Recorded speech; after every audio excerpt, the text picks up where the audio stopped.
मेरे यहाँ राष्ट्रीय स्वयंसेवक संघ की शाखा चलती थी। शाखा में तो खेल-कूद होता, लेकिन देशभक्ति के गीत होते थे। वो मन को ज़रा बड़ा मज़ा आता था, एक मन को छूता था, अच्छा लगता था।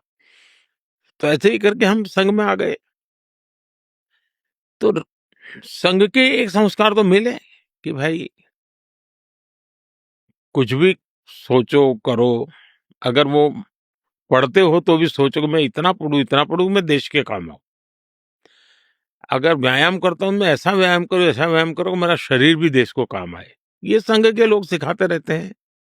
अब संघ एक बहुत बड़ा संगठन है, शायद अब उसके 100 साल हो रहे हैं, ये 100वाँ वर्ष है और दुनिया में इतना बड़ा स्वयंसेवी संगठन कहीं होगा ऐसा मैंने तो नहीं सुना है। करोड़ों लोग उसके साथ जुड़े हुए हैं। लेकिन संघ को समझना इतना सरल नहीं है। संघ के काम को समझने का प्रयास करना चाहिए और संघ स्वयं तो एक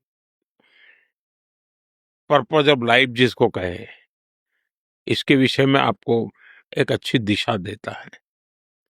दूसरा, देश ही सब कुछ है और जन सेवा ही प्रभु सेवा है। ये जो हमारे वेद काल से जो कहा गया है, जो हमारे ऋषियों ने कहा, जो विवेकानंद ने कहा, वही बातें संघ के लोग करते हैं। तो स्वयंसेवक को कहते हैं भाई तुम्हें संघ में से जो प्रेरणा मिली, वो 1 घंटा शाखा है, वो स्वयं नहीं, यूनिफॉर्म पहनना वो स्वयं संघ नहीं है।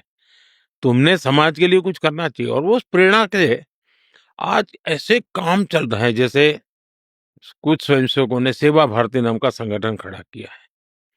ये सेवा भारती जो गरीब बस्तियां होती है, झुग्गी झोपड़ी में गरीब लोग रहते हैं, जिसको वो सेवा बस्ती कहते हैं।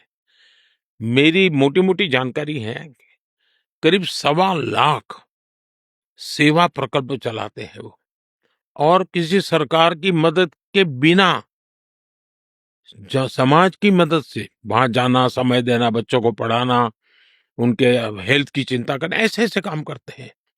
संस्कार उनके अंदर लाना, उस इलाके में स्वच्छता का काम करना, यानी बिल्कुल 1.25 लाख एक छोटा नंबर नहीं है।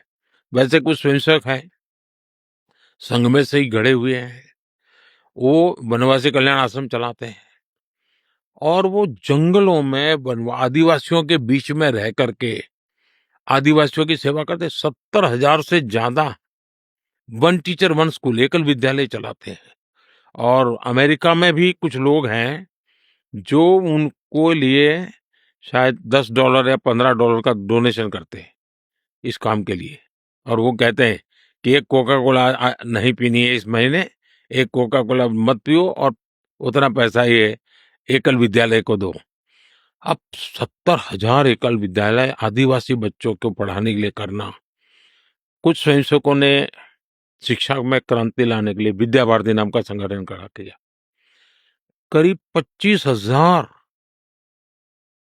स्कूल चलते हैं उनके देश में और 30 लाख से छात्रा एट अ टाइम होते हैं और मैं मानता हूं तक करोड़ों विद्यार्थियों को और बहुत ही कम दाम में पढ़ाई हो और संस्कार को भी प्राथमिकता हो, जमीन से जुड़े हुए लोग हो, कुछ न कुछ हुनर सीखे, समाज पर बोझ न बने, यानी जीवन के हर क्षेत्र में वे, चाहे महिला हो, युवा हो, इवन मजदूर, शायद उन मेंबरशिप के हिसाब से मैं कहूं तो भारतीय मजदूर संघ है, शायद उसके 55,000 के करीब यूनियंस हैं शायद और करोड़ों की तादाद में उनके मेंबर्स हैं। शायद दुनिया में इतना बड़ा लेबर यूनियन कुछ नहीं होगा और सिखा कैसा जाता है, लेफ्टिस्ट लोगों ने मजदूरों की मूवमेंटों को बड़ा बल दिया।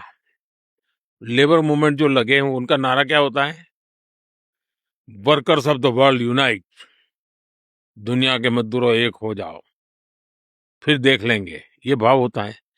ये मजदूर संघ वाले क्या कहते हैं, जो आरएसएस की शाखा से निकले हुए स्वयंसेवक मजदूर संघ चलाते हैं, वो कहते हैं वर्कर्स यूनाइट द वर्ल्ड। वो कहते हैं